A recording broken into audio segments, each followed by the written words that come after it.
स्वामींना आपण घरात आणत नाही, स्वामींना आपण घरात प्रतिष्ठित करत नाही, स्वामींची प्रतिष्ठापना आपण करत नाही, तर लक्षात घ्या ब्रह्मांड नायकाची इच्छा असते.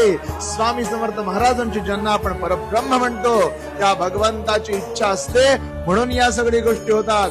महाराजांचं लक्ष असतंय म्हणून आपण त्यांची सेवा करू शकतो. महाराजांची इच्छा असते म्हणून आपण त्यांना देवाऱ्यात बसवू शकतो.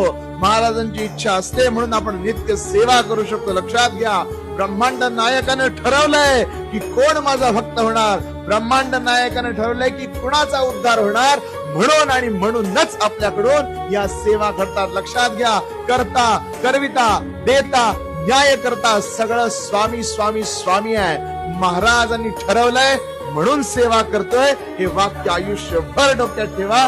कधीही गर्व, कधी ईर्षा, कधी दंभ मनात येऊन स्वतःची सेवा वाया जाणार नाही. श्री स्वामी.